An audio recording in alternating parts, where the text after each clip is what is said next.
Hello everyone, welcome back to Touch the Fire Twice. I'm Joshua, and I'm here today to do an in-depth sniff review of LAFCO New York's Marine candle. This is the 6.5 ounce single wick candle in Marine, which is considered the bathroom candle. Now, maybe bathroom, could have been powder room, I suppose, named, but they do a naming mechanism beyond the name of the scent that evokes sort of the scent. They also want to evoke potentially the mood, the vibe, the place where this could be burned.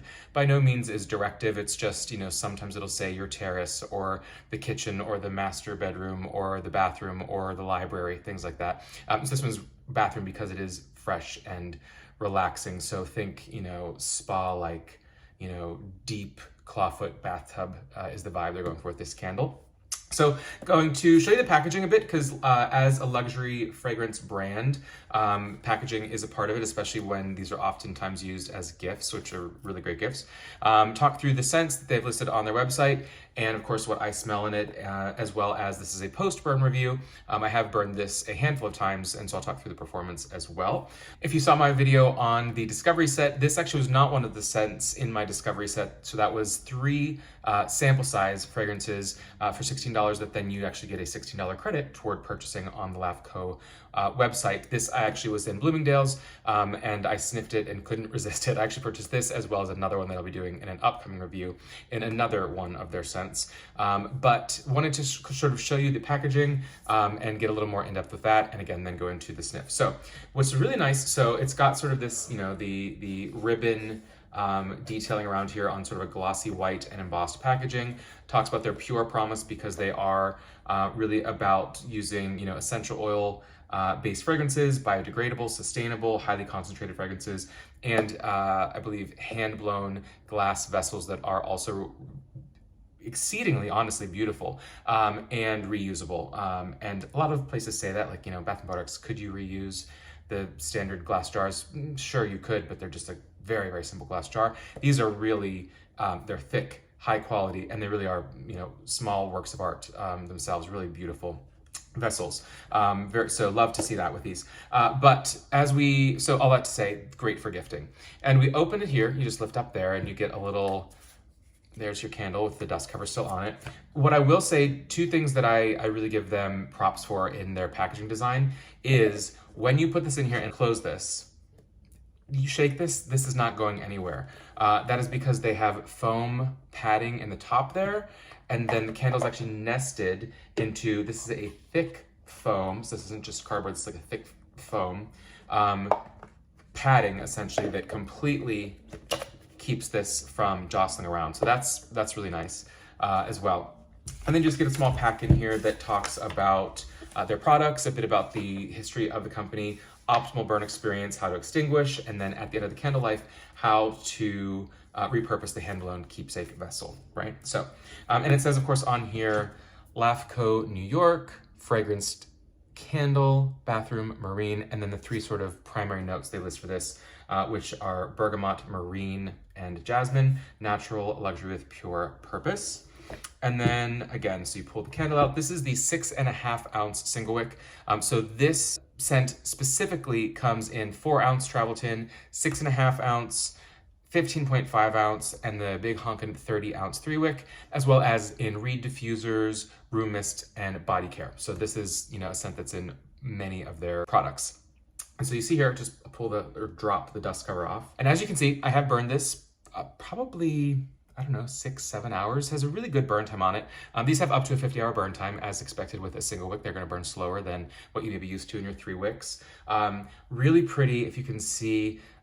This is like a translucent, slightly opaque, but there's really a pattern to this pretty sort of light sea blue, sky blue glass jar, and that is, it's not a coating, that is fully colored throughout the glass. And just your simple white soy blend wax.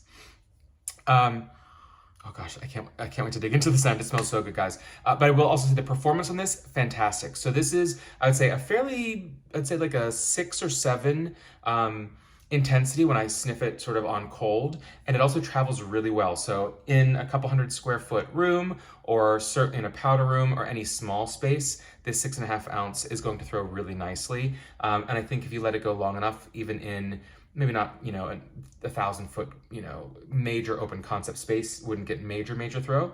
But I think it would still be there and it would still waft throughout. So when you get into these higher end luxury brands, you're typically going to get a higher concentration of fragrance oils, which means, don't compare this to your Bath & Body Works single wicks where you might not get great performance or scent out of them. Single wicks don't necessarily have to have the bad rap that a lot of folks in the candle community think they have when you are getting into a higher quality. You're going to pay and you're going to get really good quality in this. Even burn, fully pulled out, the 3 times I lit it, got a nice deep pull, but wasn't too high of a burn, too low of a burn. Just a really consistent, kind of effortless burn and great throw on that, as you can see in my footage. Talking about the scent, the best part, right? So this one is considered, again, bathroom, and the primary 3 notes on it are bergamot, marine, and jasmine. Marine, of course, being an accord, so not that there's, an essential oil that is marine, but an accord is going to be sort of thinking of putting together musical notes to make a melody. You're going to take different fragrances that may, when combined, create something that is reminiscent of marine, of ocean, of seashore, whether it is watery, dewy notes or some, woody driftwood style notes, or it is, so many different, a little bit minerality from the type of rocks that are there, the slate or shells or, mother of pearl, whatever it might be, can make up an accord and marine accord. So it's hard to say exactly what makes up any one fragrance house's marine accord. They're typically going to be fairly, consistent in style, though this one to me seems really quite different than I would have expected, and in a great way. So think of the notes in here. So again, with LAFCO, they give you sort of the 2-sentence overall vibe with some notes, descriptor, and then they literally list out their top, middle, bottom notes, and that's where you kind of really can dig into, anywhere between, say, 6 and 10 notes. The description on this one is the gentle essence of marine water and crisp sea air abound. Salty breezes carrying sea jasmine, rose, and cyclamen mingle with a hint of bergamot. Fresh rhubarb with vetiver and sea moss create the textured mood of a sandy shore. So a lot going on there, really complex, which you, I think, would expect from, a spa-like marine beach scent. That's not unheard of. And then the notes specifically in their top, middle, bottoms are top notes of bergamot, clove, and rhubarb. A couple of surprises there. Middle notes, marine accord, I was talking about before, and jasmine, water lily. And then bottom notes, vetiver, cedar, and musk. They don't say exactly which musk, but, musk is what musk is, whether it's sheer musk, white musk, amber musk. You have a sense of what you're going to get out of a musk. Now, had I not sniffed this, I don't know that I necessarily would have purchased this. Maybe in a small size to test it out. But marine notes for me very often lean just very heavily on either it's going to be very, very dewy and watery, which is okay. Heavy on the sort of watery, oceanic florals or flowers, with some maybe driftwood thrown in there, which can be either very intense or overly powdery, almost kind of oaky sometimes. Or it may also bring in some of that ozonic air. So like, the scent of the air in a thunderstorm, the rainwater. Not that that's a bad scent, but it can just sometimes be a little bit sharp, a little overwhelming, and or even musty or dirty if it doesn't lean dewy and sweet and intensely, for lack of a better term, masculine with the driftwoods and the heaviness that sometimes can come from, ocean air accords. What is so interesting about this one to me is it is uplifting, it is soft, but it's still fresh. It really is such a beautiful balance of a little watery, so the marine accord, but it's not overly salty or overly intense. There's a sweetness there that I'm assuming is coming perhaps from the floral, maybe like the water lily, the jasmine, perhaps the cyclamen. But there's such a fresh balance with, clove and the rhubarb and even that bergamot, which bergamot is in so many fragrances. Just your traditional bitter orange. This doesn't lean heavily citrus or heavily bitter. I just think it's a balanced, layer to it. And then you have, for those bases, I'm a fan of vetiver because vetiver is kind of woody, but it's really just, a kind of a green, earthy root of a grass, often, imagine growing like a beach grass. And then cedar, which is a wood that doesn't lean it almost feels like more of a wet wood to me. And it's, think a little bit of pencil shavings, and just a bit richer than just maybe a dry, sandalwood or oak wood or something along those lines. And of course musk, but it's very fine on the musk, as a tiny, tiny bit of powder to it, or a tiny, tiny, tiny bit of soapiness. I don't specifically, I would not have called out clove, so I'm surprised that it's a top note because it's not one that I think, people often think of clove as simply being bakery or holiday, but it really can just be a thin, light, almost like a stringent, peppery note on top. The sweetness with jasmine is there, but jasmine sometimes overtakes. I'm not the biggest fan of it. It is muted jasmine here, really balanced with those florals where they had just enough without being the powder floral bomb in your nose choking you out at all. Sea moss is interesting because I think that tends to be a little bit more green, and it kind of is, it can be either musty like forest floor, or it can be just sort of that sea, moss growing on the rocks, just a cool wetness, which I do get some of that without, not so much the earthiness, just like the cool wetness.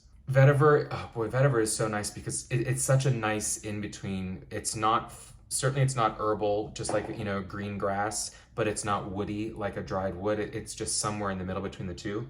And that's so great in so many fragrances, but also here. It surprised me. I haven't been one for marine sort of fragrances in the past because they're a little bit, they're so obvious where it's trying to be a sea salt, it's trying to be the driftwood, it's trying to be, ocean waves or, blue skies, whatever it might be. And they just come across as